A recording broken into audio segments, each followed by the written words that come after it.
আজকের ভিডিওতে আমরা দেখে নিচ্ছি আপনি কিভাবে অনলাইনে বাড়িতে বসে জন্ম সার্টিফিকেট অ্যাপ্লাই করতে পারবেন। আপনাদের বয়স যাই হোক না কেন, আপনি কিন্তু অনলাইনে এখন বাড়িতে বসে জন্ম সার্টিফিকেট অ্যাপ্লাই করতে পারবেন। A to Z দেখে নিচ্ছি আজকের ভিডিওতে কী কী ডকুমেন্টস লাগবে।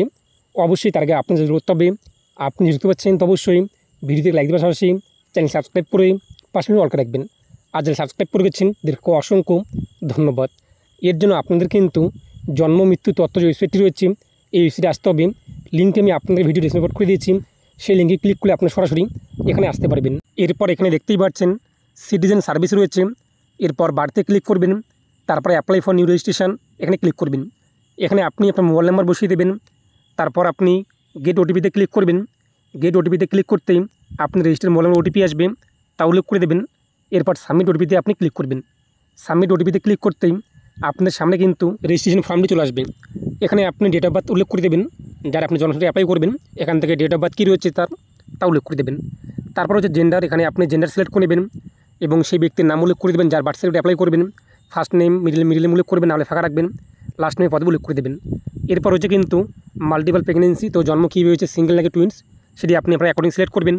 তারপর হচ্ছে আপনাদের কিন্তু জন্মের স্থান, এখানে জন্ম কোথায় হয়েছে হসপিটাল নাকি হোম এগুলো আপনি সিলেক্ট করে নেবেন এবং বাকি যে তথ্যগুলো রয়েছে রাজ্য, এরপর জেলা, ব্লক এগুলো আপনি উল্লেখ করে দেবেন। তারপর হচ্ছে পিতার তথ্য, এখানে পিতার নাম উল্লেখ করে দেবেন, মিডিল নেম উল্লেখ করবেন, লাস্ট নামে পদবি উল্লেখ করে দেবেন। এরপর পিতার ইমেল আইডি অথবা মোবাইল নাম্বার উল্লেখ করতে পারেন এবং আপনাদের পিতার কিন্তু ডকুমেন্টস লাগবে, তো কোন ডকুমেন্টসটি আপনাদের রয়েছে সেটি আপনি সিলেক্ট করবেন।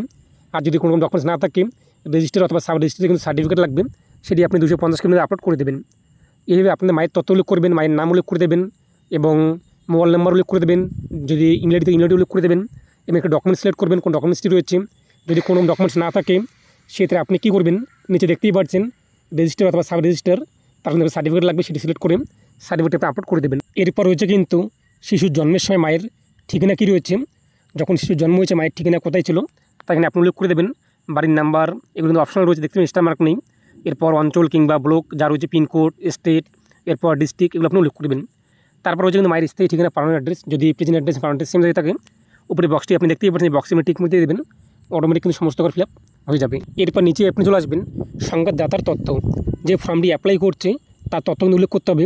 যদি আপনি আপনার শিশুর জন্ম সার্টিফিকেট অ্যাপ্লাই করতে চান এখানে আপনি আপনার নাম, অ্যাড্রেস যা রয়েছে তা উল্লেখ করে দেবেন। যদি অ্যাড্রেস একই থাকে উপরে বক্সে টিক দিয়ে দেবেন, অটোমেটিক কিন্তু ফিল আপ হয়ে যাবে। আমরা যেহেতু আসা না সেটা আমরা এটা আদার্স যে রয়েছে আদার্স সিলেক্ট করে নেব এবং আমাদের কিন্তু এখানে আইডি লাগবে না। এইভাবে আপনি অ্যাড্রেস এবং নাম যে রয়েছে তা উল্লেখ করে দেবেন, অথবা আপনি যে আপনাদের সার্টিফিকেট অ্যাপ্লাই করতে চান সেটা আপনি আপনার নাম উল্লেখ করে দেবেন। তারপর হচ্ছে কিন্তু পিতামাতার তথ্য দেখতেই পাচ্ছেন, এখানে রিলিজিয়ান কী রয়েছে তা সিলেক্ট করবেন এবং পিতার শিক্ষিত মান কী রয়েছে তা সিলেক্ট করবেন। পেশা কী রয়েছে তা সিলেক্ট করে নেবেন এবং মায়ের শিক্ষিত মান সিলেক্ট করে নেবেন। মায়ের পেশা কী রয়েছে এখান থেকে আপনি সিলেক্ট করে নেবেন। তারপর দেখতেই পাচ্ছেন যে নিচে আর একটি অপশন রয়েছে অন্যান্য তথ্য। বলা হয়েছে কিন্তু প্রথম বিবাহের সময় মায়ের বয়স কী রয়েছে, মায়ের যখন বিয়ে হয়েছিল বয়স কত ছিল তা উল্লেখ করে দেবেন। এরপর সন্তানের জন্মের সময় মায়ের বয়স কত ছিল তা উল্লেখ করে দেবেন এবং মায়ের এই সন্তান সহ কতজন সন্তান, একজন নাকি দুইজন তা উল্লেখ করে দেবেন এবং প্রসবকালীন পরিচর্যা কী নেওয়া হয়েছে, গভর্নমেন্ট নাকি প্রাইভেট নাকি নিজস্ব হবে আপনি আপনার অ্যাকাউন্ট সিলেক্ট করবেন। তারপর প্রসবের পদ্ধতি কী রয়েছে, নর্মাল নাকি সিজারিয়ান নাকি এরকম যেটিও সেটি আপনি সিলেক্ট করবেন এবং জন্মের সময় শিশুর ওজন কত ছিল তা উল্লেখ করে দেবেন এবং গর্ভের স্থিতিকাল কী রয়েছে সপ্তাহে তা উল্লেখ করে দেবেন। রিমার্কসে করে আপনি কিছু উল্লেখ করতে পারেন, অন্যতে আপনি ফাঁকা রাখবেন। তারপর নিচে আপনি দেখতেই পাচ্ছেন আপনার আপলোড ফর্ম 1 যে রয়েছে এটি আপলোড করতে হবে। এই ফর্মটি আপনি কোথায় পাবেন, নিকটবর্তী অঞ্চল অফিস অথবা যেখানে জন্ম হয়েছে সেখানে আপনি পেয়ে যাবেন। যদি হসপিটাল হয়ে থাকে সেখানে আপনি সংগ্রহ করবেন এবং সেটি ফিল আপ করার পর এখানে আপলোড করে দেবেন। তারপর হচ্ছে সাবমিটে আপনি ক্লিক করবেন। এরপর ওকে ক্লিক করতে আপনার আবেদন হয়ে যাবে এবং অ্যাকনোলেজমেন্ট নাম্বার আপনার রেজিস্টার মোবাইল নাম্বার এখানে চলে আসবে। এরপর আপনি রেজিস্টারটা চেক করার জন্য আবার ওয়েবসাইটে চলে আসবেন, সিটিজেন সার্ভিসে ক্লিক করবেন, বাড়িতে ক্লিক করবেন, ট্র্যাক অ্যাপ্লিকেশনে ক্লিক করার পর আপনি রেজিস্টারটা চেক করে নেবেন।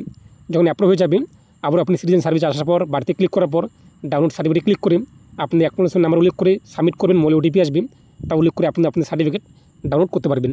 তো আসলে বুঝতে পেরেছেন এইভাবে আপনি খুব সহজেই জন্ম মৃত্যু তথ্য ওয়েবসাইট থেকে জন্ম সার্টিফিকেট অ্যাপ্লাই করতে পারবেন। যদি অ্যাপ্লাই করতে কোনো অসুবিধা থাকে কিংবা অ্যাপ্লাই করতে না পেরে থাকেন অবশ্যই আপনারা আমাকে ইনস্টাগ্রামে ফলো করে মেসেজ করবেন।